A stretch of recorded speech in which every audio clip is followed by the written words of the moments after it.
and I just found it. Artificial intelligence is something that is in the news on a daily basis, and I use it every day with some of these AI search tools. But it's also really confusing. And in addition to, what are some of the practical ways that we can use this in our daily life? And I'm thrilled to have met Raphael Rubens, who founded a company called MemoMate. But Raphael has really come up with some very innovative ways that we can use AI to write our life stories, but also in the senior living space, better utilize it to create quality of life in the senior living space. So, Raphael, and sorry about that little delay there and clicking the right buttons. If I had an AI robot doing it for me, I wouldn't have to worry about anything. But before we dive into this, tell us a little bit about yourself. And every time I talk to you, you're in a different part of the world. Where are you today? Yes. Hi, Steve. Hi, hello, audience. My name is Raphael Rubens, and I'm originally from Amsterdam, the Netherlands. That's where I'm located right now. But I spent most of my time I spent between Tel Aviv, Israel, and the United States. And it's true, indeed. Every time when I speak to you, Steve, I'm in a different location. Thanks for reminding me about that. But tell us a little bit about your background and what got Yes. you involved in this unique area of artificial intelligence. Sure, sure. So my background is it's pretty varied. I did my undergrad in hospitality. And that when I was younger, I thought I would have my own hotel at some point, but then I started to work in hotels, and then I thought, then was pretty certain that this is not my path. And then I did my master's degree, my graduate degree in behavioral economics, and then I started to get very interested in human behavior and also technology. And how I got into the technology industry, I had some startups before in this space, and then I started to roll into the technology for elderly people because of a personal story. I saw that my grandparents really had the urge to write down their life story, and I really faced some struggles with traditional methods. And then I thought, why can't we leverage the latest technology, which is AI, to help them to write and document their life story? So that's going to be the topic of this discussion. Yeah, and Raphael, when we first met, my family, we had bought my family, all the elders in my family, a product called Storyworth. Folks in the audience may be familiar with it, and it basically puts together a biography. And how it does it is it sends you prompts of questions, and you type in and answer those questions, and you drop in photos and this, that, and the other. And we bought this for six of the elders in my family. Well, guess what? Only one of them completed it. And that was my father, who loves to write. He's a great writer and he finds it very therapeutic. And so it was an enjoyable process for him. It created a wonderful book, but the other five family members did not participate. And then when Raphael shared with me how AI was being utilized to make this easier for folks that maybe their preference is not writing and create conversations, I was blown away. So, Raphael, before we dive into this, though, I think it's probably a good idea that you just give us your sort of, how do you describe artificial intelligence to the general public? That's a very good question, Steve. And what I will just do in order to make things a bit clearer for the audience, I prepared a very short presentation about Oh, excellent. what it is. And the funny thing about this presentation is that I also give this presentation to many once when I'm visiting senior living communities in the United States because we're selling our software to them. I often give like voluntarily lectures to residents, and I want to inform them about what AI is. And AI, in one sentence, and this might sound very vague, it's basically a branch of computer science that's focused on creating machines that can think and act like humans. And let that sink in for a minute. So it might sound pretty weird, right? Because how can you create a machine that can think and act like humans? So in the last years, there's been a lot of research going on trying to understand how humans think and make decisions. And once you have a better understanding of how that works, you could technically also develop a machine that can think and act like humans. And I always explain this by an example. So on this picture, you're seeing a young child, and maybe it might sound familiar for the audience that maybe for the children when they were small or their grandchildren, they sometimes saw like a dog, and they told them, "Hey, Daddy, I think this is a cat, right? Or this is another animal." And at first, they might not know the difference between a cat and a dog, but over time, after seeing many examples and many stories, they start to recognize them and differentiate them. And AI works in the exact same way. So it gets shown a lot of data, a lot of examples. And based on these examples, it starts to learn patterns. And what you're seeing on this picture is that, for instance, you're seeing a picture of a giraffe, and you see here 93% certainty that this is a giraffe. And you see here on the left side, a zebra, 96% certainty. So it got shown a lot of examples, and the AI starts to understand, hey, when I'm seeing an animal that's kind of like brownish and has like a very long neck, it's a very high certainty that this is a giraffe. And this is also how humans tend to learn and tend to work. So AI works basically very simple in with 4 steps. So first of all, it learns examples. So it sees examples from many different animals or whatsoever. It starts to see a pattern. It makes a decision saying, hey, I'm seeing a giraffe here, or I'm seeing another animal. And of course, it gets better over time, just like humans. And for the audience over here that might consider themselves as not really tech savvy or saying, hey, I've never used AI in my life, I would like to assure you that for the most of the people in this audience, they probably have an iPhone. And once you're familiar using Siri or Alexa or Google Home, well, you're a very experienced AI user. Or once you're using Netflix or YouTube, you're also a very experienced AI user, because once you're, for instance, on YouTube and the first video that you see on your feed, it's a recommended video because the YouTube algorithm thinks that based on your previous behavior, this is something that you might like, that you might be interested in. And what I'm thinking about when I'm kind of summarizing my few-minute talk about what AI is, I'm always referring to this newspaper article from the 60s, where I'm seeing that math teachers are protesting against the use of calculators. And at that time, people were thinking that people would become more stupid once they are, I don't know, using calculators, not learn, like not calculating things by head. But right now with AI, we're basically seeing that this is already becoming an integral part of our society, and leveraging AI is going to help us to advance even more as a society. Think about the latest stuff that we're seeing with SpaceX, sending rockets to space and sending them back. There's a lot of AI technology involved there. And therefore, I'm very excited to be part of this journey. And I already see some questions in the audience. If people want to ask me a question right now, please feel free. I'm sure that Steve also has a question or a comment. Yeah. No, I think this is great, great description. I've heard multiple descriptions of how AI works, but I really like how you boiled that down. Now, um, okay, so I was fascinated when we first met, and you shared with me uh how you had tested out this technology to help people document their life stories.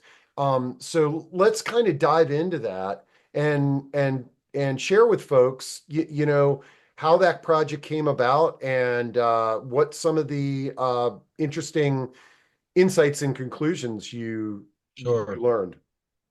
So let me just stop sharing my screen for a minute. So MemoMate was actually founded because of a personal story. My grandparents, they were both in a senior living community. And within my family, we were already speaking for a long time that we wanted them to write down their life stories. They were both Holocaust survivors. They've been through a lot. And every time it was kind of like a conversation where we said, yeah, we really need to write this down, but we'll do it next time when we see them. And then unfortunately, my grandfather passed away, and we thought to ourselves, like shit, we missed an opportunity here. And at that point, my grandmother approached me. She said, "Raphael, I would like you to help me write my life story," because she first asked like the activity department in her senior living community to help her, but they were all too busy or they didn't have the time. And I told her I would love to help you, but I'm not a great writer. So I started to look online, and I saw also companies like Storyworth, and I saw that they weren't really tackling the problem, exactly what you were saying, Steve, because these tools are made for people that are great writers themselves. And it's pretty complicated to write such a life story, because where do you start? Do you start from, I don't know, the history of your parents, your grandparents, from your own history? It's often hard for people to structure these stories. So I said, you know what? I'm just going to hire a biographer. That will be much easier. And then I was shocked by how much it costed. It was something like $8,000, $10,000. I didn't have that money at that time. And then at that time, there was this whole Gen AI boom where you saw a lot of information about ChatGPT and other language models. That's how it's called. And then I thought to myself, why can't I build an AI autobiographer that's just going to interview my grandmother and write a story about it? So fast forward, she's pretty tech savvy. She has an iPad. She knows she knows how to use technology, and I built a very basic version, initial version of my product. And I told to my grandmother, here, please talk to this iPad, and the iPad will interview you about your life story. And she says, that's weird. I don't want to do that. I said, please don't ask any questions. Just do it. And then I saw that they were just like speaking for weeks with each other, like not for hours, but just like every day for a few minutes. And my grandmother said that she really liked it and that it helped her to quote unquote remember things. And I said, this is pretty interesting. Maybe there is some benefits involved when it comes to memory and cognition. So we started to test this on a bigger scale, and we found out that many people were like confirming this. That was very that they enjoyed the activity and it was helpful for their memory. And with that experience, we were able to raise some investments. And with that investment, we were able to even build our product in a larger setting. And at that time, I was still in Israel. Nothing was connected with America for me at that point. And somebody recommended me that, hey, you should really try to sell this to senior living communities in the US. It's a completely different market than there is in Europe, but they're usually more open for technology. And then I did something which was pretty radical and also pretty impulsive. Um, so what did I do? I just packed my bags, Steve, and I moved into a senior living community myself for 2 months. Oh wow, I've done the same thing. Yeah. Not for that long, but so tell me, well, first off, can you say which community or just say where you Sure. were in the were you in the United States? Yes, it was in. It's called Wingate Living. They're based in Massachusetts. They Okay. have locations, also Massachusetts, Rhode Island, and also in Providence, Rhode Island. And I was in one specific independent living community in Needham, and also one community in Providence. I stayed for 1 month in each community, and it was, yeah, incredible, incredible. Both from a personal standpoint, I think that I learned a lot from like an anthropological point of view, but also for my business, it has been very beneficial. Of course, I can tell you more about it. Yeah. Um, So let's can you explain or demonstrate or show how the that first iteration of your product and documenting somebody's life story using AI, how that worked? Yeah. So it was pretty funny. So I arrived there and I thought to myself like, oh my God, what did I get myself into? What am I doing here? So the first week I was just observing. I just joined people for breakfast, lunch, dinner. I had conversations with people. I just tried to understand what was going on from the residents, but also from the back office. I also joined a lot of meetings from like with the executive directors. And then after being there for 1, 2 weeks, I gave a lecture to the residents. Basically, a more extensive lecture, what I gave just now about what is AI and how you could use it to write down your life stories. And I had a full audience, like a full. It was done in the presentation was done in the cinema. There were like 50 people, and first of all, I was extremely surprised by the questions that I got, because people are thinking, yeah, elderly people, they're not really tech savvy or that type of stuff. But these were people with that were highly educated, and they were asking me incredible questions, questions that even they didn't that investors weren't even asking me, very technical questions. So I was surprised by that. And then after I told them what AI is and how they could, after I told them what AI is and how they could use it to write their life stories, we found a group of 50 residents approximately that wanted to try it out. And what I basically did is that I gave them an iPad and I was just observing. I wanted to see how it worked. So they just had to log in. They picked a subject saying, I want to speak about my childhood or about my career. The AI was interviewing them about that topic and they only had to respond. They didn't have to type or whatsoever. And at the end of the conversation, once they finished, everything what they said was transcribed and automatically converted into a story. And another element, what we wanted to do there is not only to see how people are interacting with the program, we also wanted to see to what extent this was beneficial for their well-being and memory and cognition. So with a psychiatrist in our team that designed a research study for us. So what did we do? We created a survey asking questions about their well-being, cognition, and we asked them a set of questions before they started to use our product. We gave them the same set of questions immediately after they used our product for the first time to see if there were like immediate improvements. And then we gave them the same survey again 1 month later to see if there were any like longer term improvements. And we compared these results to a control group of residents that were not interested at all to use that product. And then we basically came to some very fascinating conclusions that frequent interaction with an AI improved memory and cognition for many residents. It reduced their loneliness and also improved their overall satisfaction with the community. And with these results, we wrote a research study where we're able to raise some more funding, and then we started to roll this out on a larger scale.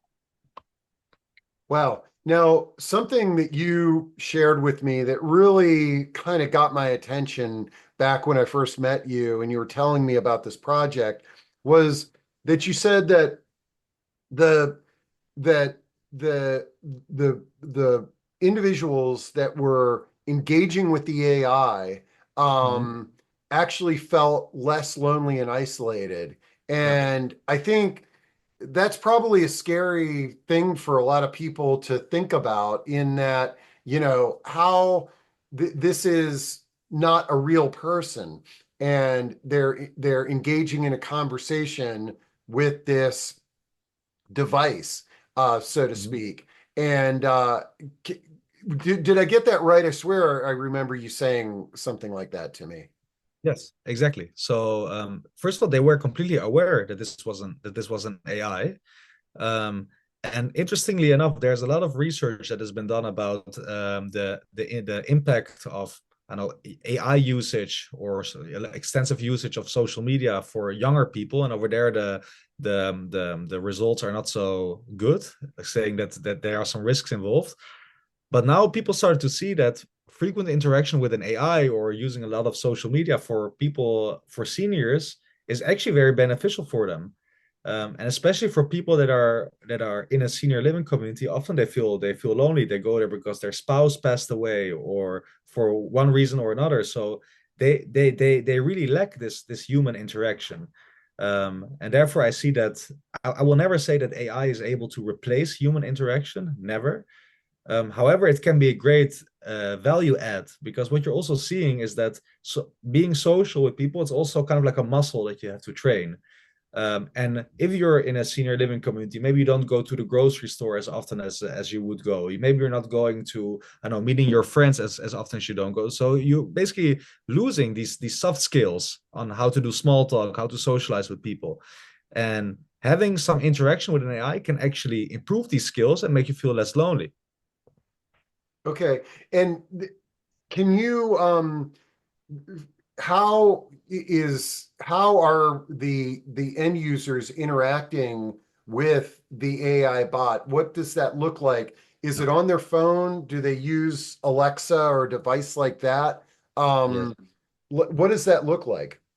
So initially, what we did is that we did this via iPads or computers, but then we very quickly found out that despite most of the residents having like an iPad or something like that, they had some issues, some technical issues. They forgot their password, or they forgot their email, or their browser wasn't updated. So there was just too much friction out there, and these were things that weren't really in my control. And then I started to think, and I said, most of the residents, they have a phone. They know how to pick up a phone. They know how to hang up a phone without a problem. So then we said, you know what? Why don't we just call them? And that what we happened then is that we just said, forget about the iPad, forget about anything. You don't have to log on or whatsoever. Only thing we need from you is your phone number. And then we just call them, or they can call our number, and then they just have an interaction with the AI. And what we did is that we just recorded everything, recorded that conversation. After the conversation was stopped, we sent them an email and or a text message with a link. And if they pressed on this link, they would have like a whole audio file. It's basically a podcast of them narrating their story, and on the and including a transcription and like a summary. And that's how it was used. And by doing this, we really eliminated a lot of the friction. And we saw that some people were speaking for like 45 minutes, 50 minutes per phone call. And again, they were aware that they were speaking to an AI, and it wasn't an issue for them. Some people even said, it's so nice to speak to the AI because the AI doesn't get angry at me when I tell the same story a few times in a row. And my daughter gets angry at me sometimes. And the AI is so patient. So these were some of the fascinating results that we found out, and these are like the positive sides of AI. Don't get me wrong, there are some risks involved, but I believe that people should speak more about these positive sides.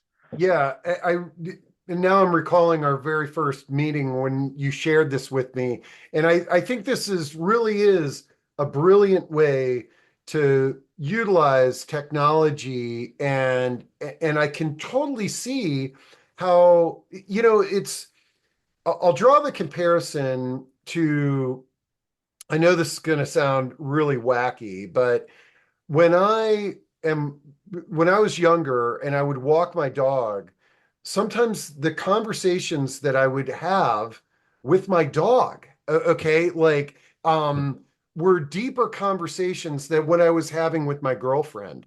But to your point, what I realized was that I was exercising that conversation muscle, Yeah. that these were topics that it was hard for me to talk about this to another human being, but I had my dog there. Now the downside was my dog wasn't carrying a recorder around where I could look at this transcript, I could reflect on what I had just said, I could go in and edit it, or somebody else could edit it and create my life story, or help me reflect a little bit deeper. Whereas the artificial intelligence, I think can help us do that.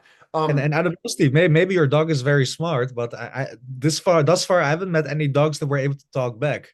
no, And no, and that's back in those days when I was basically a very underdeveloped human being. The I'm the only reason I was verbalizing to my dog is that they couldn't talk back to me. Okay. But the fact is, my dog made me say some things that I wouldn't have shared with anybody else. Okay. Another thing I wanted to briefly share, Steve, if that's okay. What we're also seeing right now, to speak about this so-called muscle about like training your social skills, talking, etc.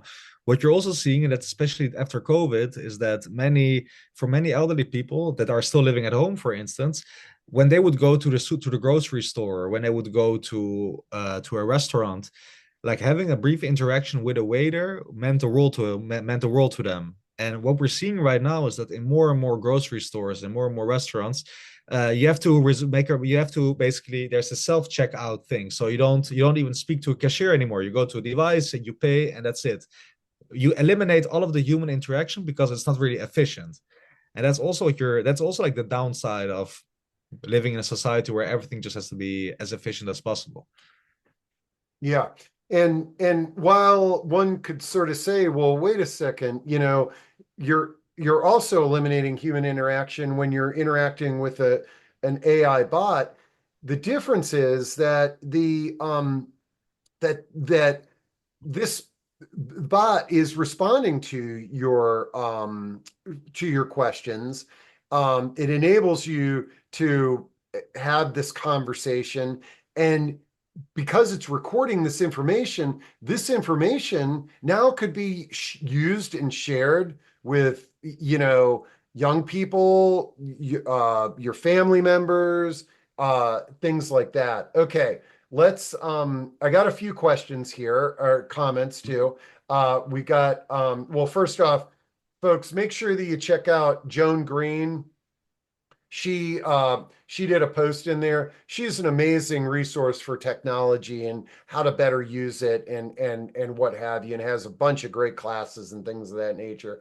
Um, and let's see, Patricia Dubroff says, I'm learning new things about AI and asks, are you familiar with the studies in memory by Dr. Gene Cohen? His work kicked off a bunch of great programs in the memory care area. I've not. I would love to learn more about it because what we are basically our product right now is more tailored to independent living and assisted living, not so much memory care. Because in most of the memory care communities that I've spoken to, many of the residents are not really capable anymore of having such a conversation, and Yeah. therefore we're focusing a bit more on assisted living and independent living. But it really depends on the communities. In some communities, residents in memory care are able to have a conversation. um, one interesting example is that in Wingate Living, actually, they have a memory care department, and they often write like little like posters next to the rooms with like a life stories of it. And right now they're using MemoMate as kind of like an interview tool for the activity director. They can use it to to write this little, I don't know, profile or snapshot of that person. Because again, before that, there were maybe 100 people living there and they had to write everything by hand. Very time consuming. All right. Now, Dr. Chuck Webb says a study in Europe found seniors complained most that their lives lacked quality. To bring quality to their lives, they wrote their life stories. This was the most beneficial thing that improved their quality of life. And I think, there's the value of these approaches like you're creating, Raphael, is that they're we talked already that you've got to, in traditional ways, you've either got to write or type and edit this out. But also, what if somebody has low or no vision? I mean, very difficult for them to tell their story, and just using a tool like the one that you've created can make that a lot easier. Absolutely, absolutely. Um, Al says, can you discuss the privacy protections provided by MemoMate and other AI tools? Absolutely. Well, I can speak about MemoMate, not about other AI tools. But in order for us to even be eligible to sell to healthcare organizations, we need to be HIPAA compliant. And there's a lot of strict rules about that. For instance, making sure that all of the information of personal information of residents is stored in an encrypted way and in the most secure way, and also that it's stored locally in the United States. There's a lot of rules there, and we comply with that. Of course, it's very important for us. Um, and of course, we also have to sign business associate agreements with third parties that we're using. So privacy is extremely important, and we do our utmost best to be as compliant as possible. It's a very good question, and it's also a big like a lot of people are worried about that. Like, what happens to my information? Where is it stored? So yeah, that's a fair point. All right. Now, Mary says, this is amazing. Raphael really gets it. It's almost impossible to speak with a human being on the phone or in person these days. Sitting on the stoop in the warm weather is my best contact with people. But actually, Mary, and this brings up a point. We've had several people talking on our platform about,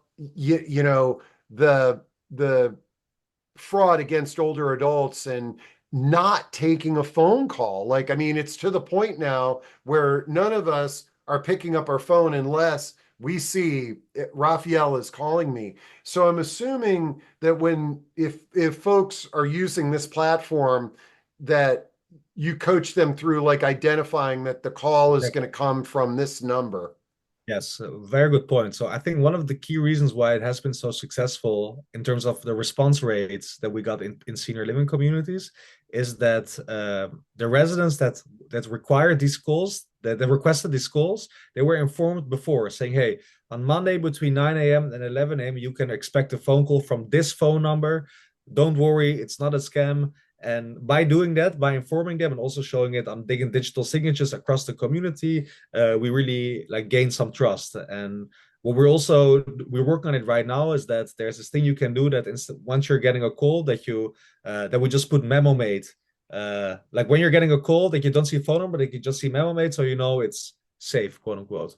Got it. Um, Um, Sandra asks, can individuals not living in a senior community take advantage of your software? I work with seniors to organize and preserve their photo collections, and this would be a great option. Um, yeah, so and I think we're going to dive deeper on how you work with senior communities, Yeah. but how could we utilize this even though we're not living in a community? Definitely. So our primary focus right now is on senior living. We're not selling this direct to consumer, but I already spoke to Steve about it. And for the people that are attending this workshop, we allow you to have 3 phone calls free of charge, so you can just try it out yourself. And these phone calls, like it doesn't, we're not checking how many minutes you're doing it or whatsoever. And you should just send an email to Steve saying that you're interested in participating or trying this out, and then we'll take care of the rest.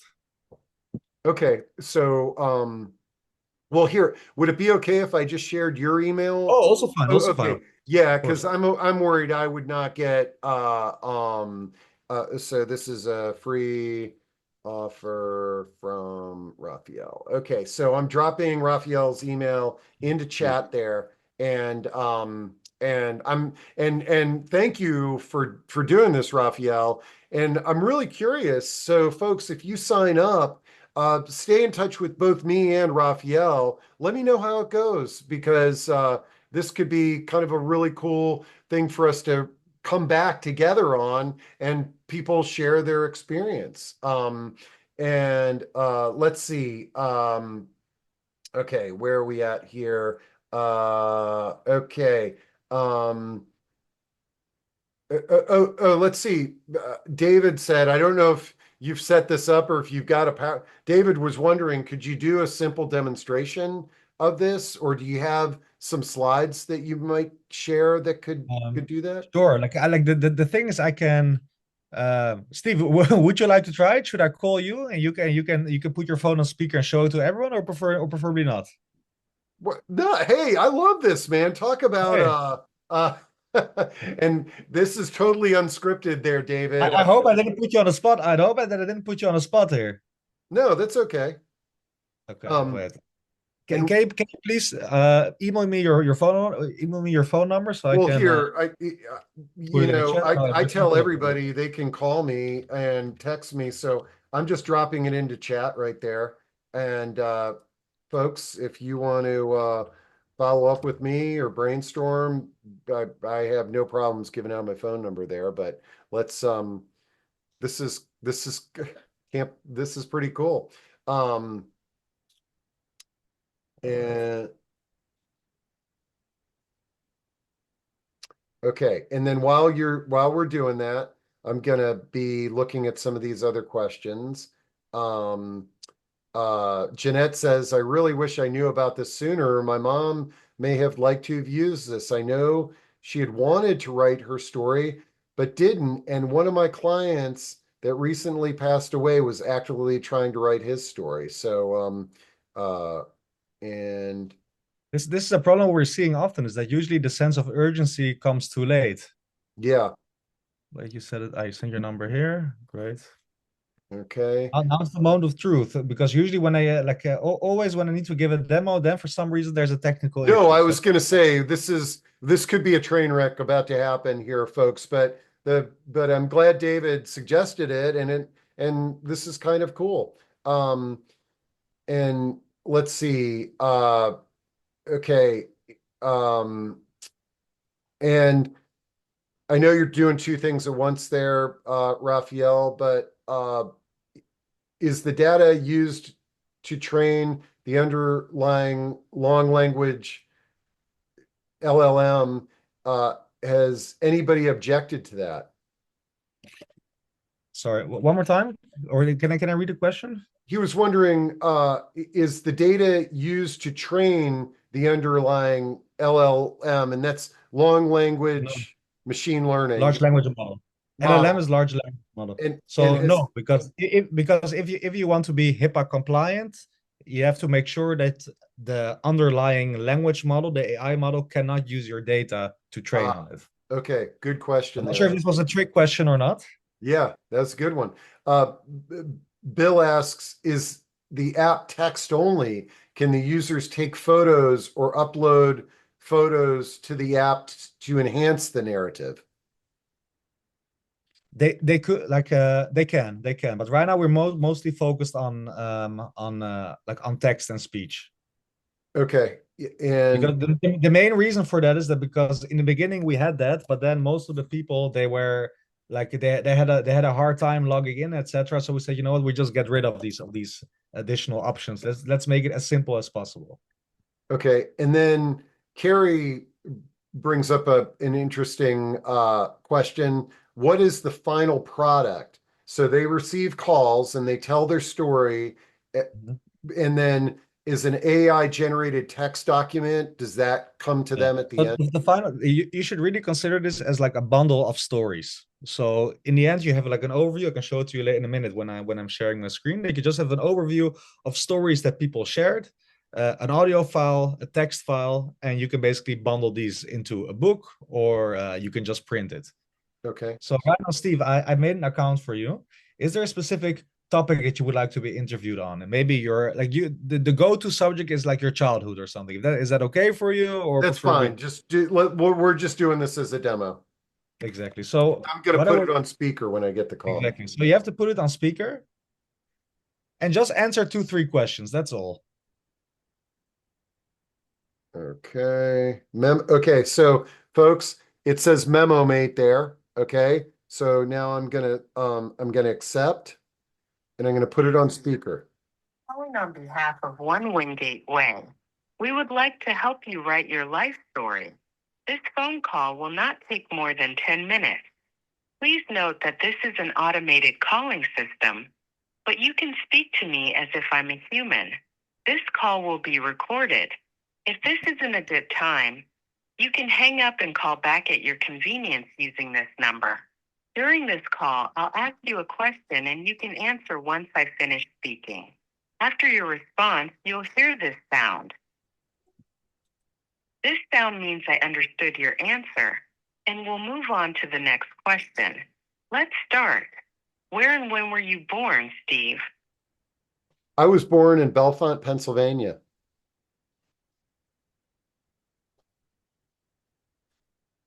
Oh, Belafonte, Pennsylvania sounds like a charming place. What year were you born? I was born in 1965.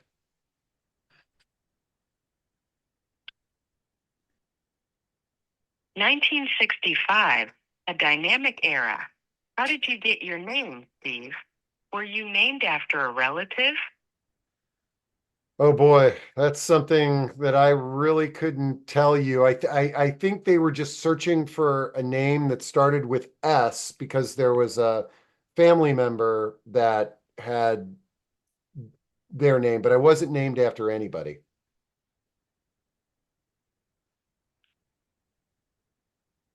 That's quite interesting. A hunt for an S name. What was your father's name and how would you describe him?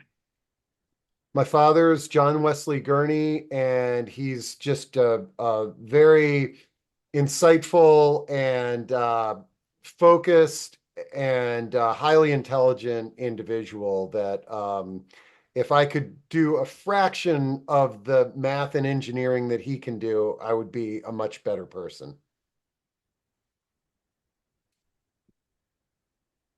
Okay, so John Wesley Gurney sounds like a remarkable man. What was your mother's name?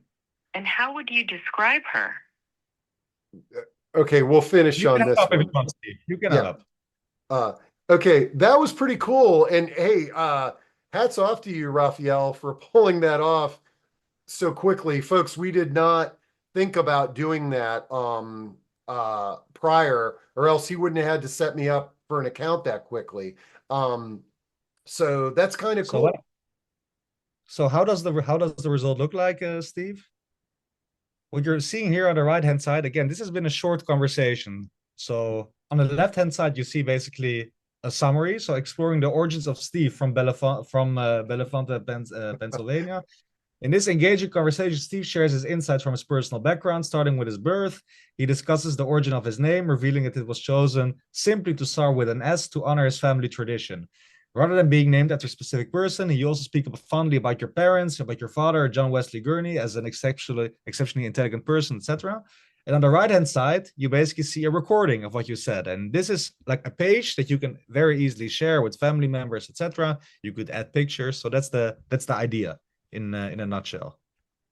Wow, that is really cool. And man, well, I'm pretty impressed how quickly you did that and how that was enjoyable. And folks, I mean, you all heard that as I was talking, I I will tell you, it did not take long before it felt like I was actually having a conversation with someone. And I, if my kids were asked, like, well, number one, my kids don't ask me questions like that. I wish they did, but but they don't really seem that interested. That AI bot seemed like it was really interested in what I had to say. Um, Yes. So uh, so so the like what the audience didn't hear it, but Steve, like after you finish speaking, you heard like a sound, like a ding dong, yeah. right? Right now you didn't hear this in the audience because like Zoom usually filters that out. So we don't even need this sound, but we just make this like we just do the sound so it's very so people that are not tech savvy are able to use it in a very easy and simple way. And of course the technology is only improving over time. So in the next few weeks already you're going to say like you're already going to see that it's really going to feel like a normal conversation. We can remove the beep and well, conversation for another time. And so, but actually, like what you so you set me up with an account, and this is Mhm. what you're offering to do to for for Yes, folks. yes, Okay, definitely. so I can go in now and say, call me every day, and Yeah. let's keep this story going. Yeah, I can basically schedule a call for you. Let's say at 9 a.m. every morning, just asking you, hey Steve, how are you doing today? Just checking in with you. Is there anything you would like to share? You can do Oh, this as often as you want. wow. Okay. Okay. And Christine says, uh, is there a cost involved? Well, Christine, today for us, Raphael, if you email Raphael, he'll set you up, okay, and you can Yes, try this yes, out. But let's say that people in our audience were like, man, this is amazing. I want to use this for my clients, or I'm part of a senior living community, and I think our residents would like this. yes. So Any rough the ideas? pricing really depends on like the amount of units that you have. So I don't want to go too deep into pricing right now. We're also Okay, not really selling to individuals at this point. okay. Uh, but I can tell you that the price is fairly cheap. It's cheaper than what you would pay for Storyworth or something like that. Okay, and I'm going to go through these, folks. We're going to try to get through. Like I see, we burned through some time here. Okay, let's see. Lisa says, I handwrite life histories for people with mild cognitive impairment or early stage dementia in a life care community. This is a Mhm. great idea. The document can then be used later in life to share stories with the person to the in the middle of to end stage. Oh man, Lisa, great concept is that what an amazing tool for all of us to have in the event that we had mild cognitive impairment later in life or got dementia. Now your family, your staff can pull out things that might trigger memories and engage a person with dementia Absolutely. in conversation. Absolutely. So that's basically the next step what we're also taking right now in senior living communities that we're taking, of course, amongst the consent, if people like it, that we take some bits and pieces from the life stories of people, of residents, and we kind of create profiles out of it, saying, hey, this is resident John Smith. he used to grow up in this area. These were some things that he liked. He used to be an army veteran. He used to work for this company. And then we, based on this information, we can help them to create very personalized activity programs for the person. But we can also say, hey, we know that 70% of your residents really have a passion for Western movies. You should incorporate this more into your activity program. And we also notice that these two residents have a very similar life story. Maybe you should introduce them so they can become friends, because we know that they have a lot in common. So what we want to do is that we want to leverage this technology also to create human connections, and that's the angle that we're trying to take here.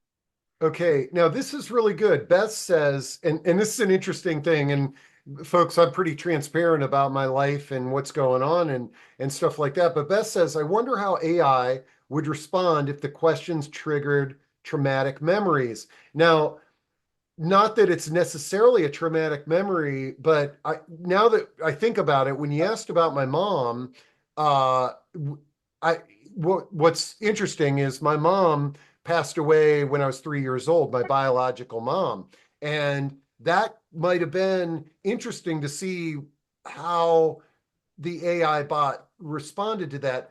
But Raphael, I guess when you're recording life stories, there's, especially for elders, there's lots of, paths that you could go down that would be sad and traumatic. Any sort of insights that you discovered doing that? Yeah. So, very good question. So there are some certain topics that we are avoiding. So let's say if people are speaking on the phone saying, "Hey, I want to commit suicide," or "I'm so depressed, I don't want to live anymore," or just speaking about violence, the phone call gets just cut off automatically, because we don't want to be in a situation that these topics are discussed, so to say. That being said, also when you're speaking to a normal person, Steve, if a regular person would ask you, "Hey, tell me a bit about your mom," it could also trigger a trauma. So where would you draw the line here? Yeah, And isn't this also part of life, right? no. And let's assume, Steve, that you wouldn't like to speak about it. You could have told MemoMate, "I don't want to speak about the subject. This is painful," and then MemoMate would have said, "Ah, I'm sorry that we spoke about this. Let's move on to the next subject." Oh, that's great. No, okay. And yes, Adam, we'll have a recording. It'll be at proaging.com later today. Um, okay, Stephanie says, how deep are the questions? Like we were just at the start there, but does it how deep does it get? More than just the facts? Funny enough, we had to iterate a lot because we noticed that the AI would go too deep. And that's funny because an example, because we're kind of prompting the AI to act as a biographer, as an empathic biographer, the AI thinks that he has to ask very deep questions. So, funnily enough, for instance, we had some examples where the AI asked, "What was your favorite game as a child?" And then the child said yes. Then the person said, "Yeah, I always played hide and seek." And then the AI asked, "How did playing hide and seek shape you as a person?" And he was like, "Yeah, I know, it was just a game." So we try to mix deep questions with some generic questions, because it's, if you're writing a biography, it's also important to know who your parents were and what their names were and Yeah. where they were from. Hey, Raphael, I see that we're almost to an hour, and a lot of times people will jump off at an hour and listen to the recording. But before we get to an hour, can you share with us uh, how you're working with senior living communities, how you stumbled into this technology and Yeah, it's improved efficiencies in senior living communities. Can you share exactly. some of that? Yeah, so we started with the biographies and we're still doing that. But what we noticed in many senior living communities, that that they were so heavily under that. Sorry, let me take a step back. So what we were seeing is that, while I was in the senior living community myself and I was doing these things with the residents, the staff members were telling me, "Wow, this is so great. I wish that I would have more time for some personal interactions with the residents, but I can't do it because the only thing I'm doing is just filling in stupid forms and doing a lot of admin and like bureaucratic stuff." And I thought it was pretty interesting. And then I thought to myself, hey, how can we leverage our technology to actually help staff members focus more on human interaction rather than just filling in forms and doing admin? And then there are a few use cases that we're working on, but one of the use cases that really seems to take off at this point is that in almost every state, there's a requirement to conduct satisfaction surveys with residents. And they would, most of the senior living communities, they would either do this on a piece of paper. So then the executive director had to analyze a pile of like 300 surveys, and they had to like manually type over the answers into an Excel sheet, and you couldn't do much with that information. Because if a resident was saying, "Yeah, the food is 3 out of 5," like what does that mean? Does it mean that the food is cold? Does it mean that the staff is that the service is slow? And they don't have the time to actually have a one-on-one interview asking them about their experience. So then we said, "Hey, interviewing somebody about the life story, it's also that I can also just prompt it as doing a satisfaction survey." And then now we're just calling residents to conduct annual satisfaction surveys, and not just basic questions. We ask open questions and we analyze everything what the residents are saying, and with that we provide decision makers with very interesting insights on what they can do in order to improve their services. And we also give them ways to maintain quality assurance, to create mitigation plans. We're also helping them with admissions. So these are some of the things that we're working on right now. So the product has evolved a lot. Oh, this sounds really cool. I agree. Like, it would be so much more helpful for me. I've done customer satisfaction surveys, and oftentimes you're typing something in, and I don't elaborate as much as I would. And Exactly. example that you said, if a resident was like, "Hey, rate the food here or the dining here," oh, I'm going to give it a 4, and a prompt that says, "Well, how did you come up with that 4?" It's a lot easier to verbally express yourself and elaborate Exactly. with Well, some prompts. there's always an additional comment box, but nobody fills that in. Yeah. Okay. And Familiar. then it's analyzing this. And as we know, that's one thing that AI does exceptionally well. In fact, actually, a bunch of the things, if you'll notice, like if you're on social media on Facebook and there's like 100 comments, now they're starting to summarize the overall tone of those comments, and that Exactly. can be helpful. At this Um, point, AI is a good story writer, but it's much better in just summarizing and categorizing information. okay. All right, let me get through some of these. Let's see. Kelly said, "I've been trying to write my life story for 3 years and have not succeeded. I'm on this and I can't wait to have the opportunity to try it." Let's see. Um, Okay, we got the recording. But Carrie, an amazing grandparents advocate, says, "I love this, Raphael. I work with grandparents, and life story is top of mind for many of them. It comes up a lot, and can you make the interview about certain topics, for instance, about things they want to share specifically with their grandchildren about how they felt about them, stories they want to make sure that their grandchildren know about their own Absolutely. parents?" Absolutely, absolutely. So how it works right now is that many people they don't like. There are a few pillars from a biography. It's about childhood, career, like a legacy, advice. But what we can also do is that you just put in a custom prompt saying, "I want to speak about my summer holiday in 1950" or something, and then we'll just interview you about that. And then Al says, "Must the call come from MemoMate and be scheduled, or can the participant just call in at their convenience?" Yeah, that's also possible. Okay. You can Uh, also call. all right.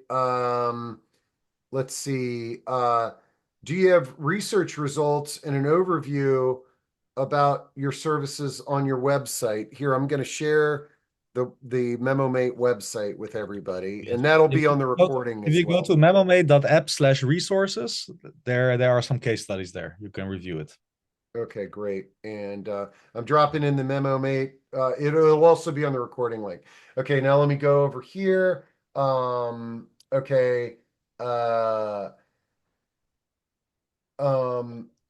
this is an interesting question. Back when you said that you moved into the senior community, how did moving into the senior community come about? Did they request it, or did you plan and organize it as part of the project? How did that come about?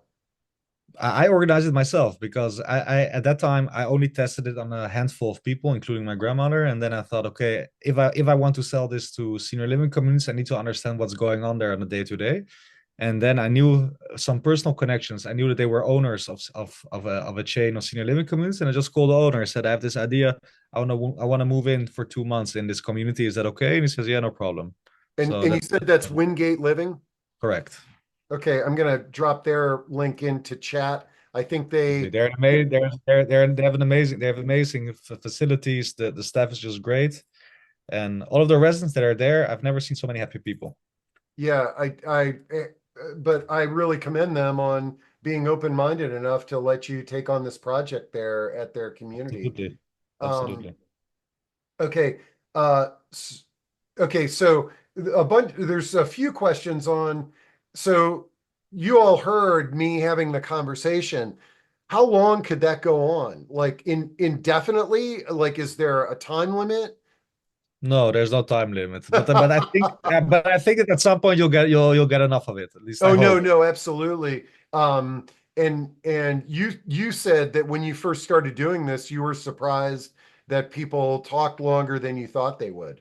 Yeah. So some people were just speaking for like 5 minutes, and they did, and they had enough. Some people didn't like it at all. That's also fine. But some people spoke for like 45 minutes. That's great. Christine says, my father repeats himself. How would repetition work with this product? And MemoMate is extremely patient. It doesn't matter if you repeat something one time or a million times. Um, yep, I think that's one of the benefits of AI there. This is interesting. Somebody says, Steve, please tell us again about talking with your dog instead of your girlfriend and your family. It's a great story. Thank you for sharing. I'm glad you enjoyed it. And I know I was not the greatest boyfriend back then, but my dog helped me evolve as a human. Okay. Let's see. Okay. Um, Cheryl Johnson says, I have 52 first cousins and we're doing everything by text and email. Our parents were a family of 17 and only 3 adults remain.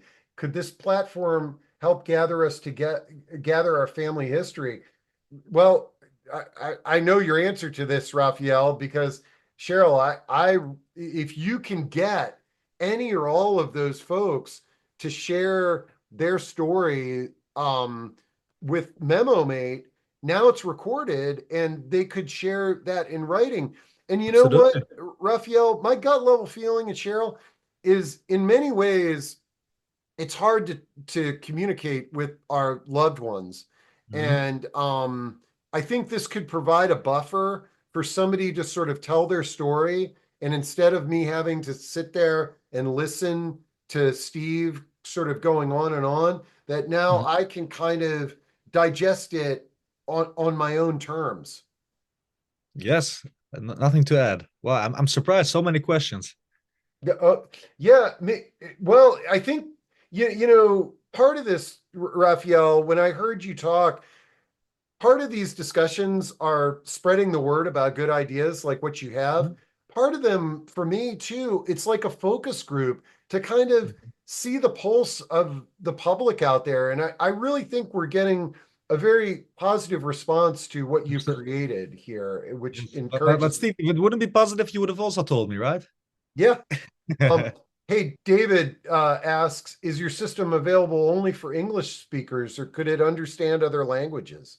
Yeah, it's multilingual. Wow, that's great. Yeah. And then let's see. Uh, Adam says, are you measuring, how are you measuring it in terms of reducing feelings of loneliness and isolation?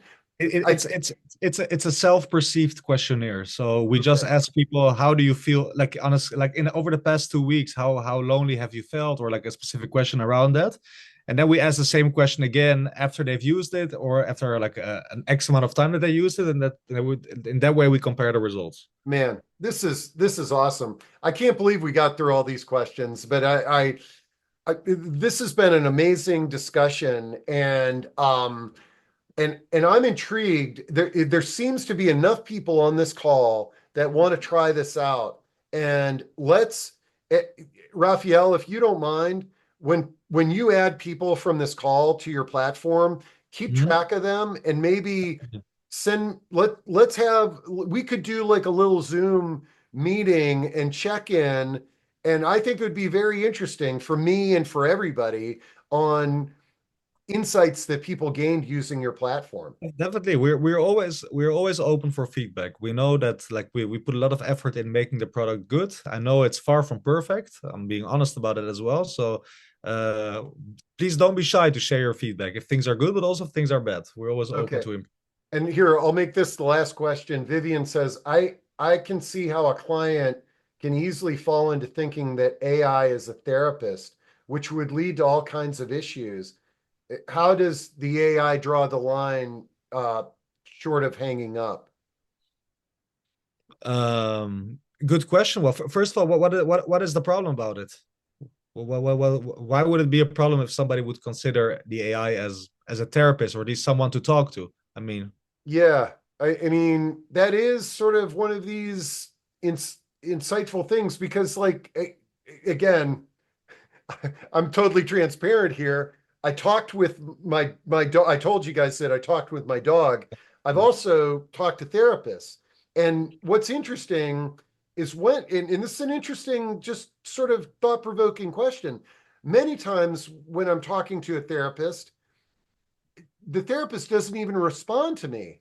mhm. It's I verbalize my what's bothering me, and they force me to reflect, and then wow, I'm thinking about this. So But yeah, in general, the AI models are trained in such a way that if you would ask the AI questions such as I want to divorce my wife or something like that, try it out on ChatGPT as well. Most like 99% of the times the AI will respond for these type of questions. You should really consider speaking to a therapist. I'm only a language model, so there's some predefined mechanisms in there. yeah. And Vivian says I use AI Claude, and she will tell me when something drifts off her sphere. And yeah, I'm willing to bet that's probably what's going to happen here too. Um, and okay, what? Okay, therapy is out of reach for somebody says therapy is out of reach for many people. If AI can bridge the gap, at least people are getting some help versus living alone. That very, very valid point. Like, and actually, like my story about talking to my dog is exactly there is a difference between self-talk and verbalizing. Mhm. So, anyways, folks, this has been amazing. Raphael, I think I can see a bunch of us going down this path, and this is a really groundbreaking path that you've created. I admire what you've done, and I thank you for being part of our discussion today. Thank you for having me, Steve. And I'm already seeing that my email box is like exploding from all of the messages. I'm gonna try to get back to you as soon as possible, even if you guys don't feel like trying it, but you just have a question about technology or about any other stuff. You have my email address. Feel free to talk to me, and I I would love love to it. see you again. All right, folks, this has been another just wonderful journey we're traveling on together. Thanks so much, and we'll talk to you till soon. Okay, bye. All right. Thank you. Bye. Goodbye.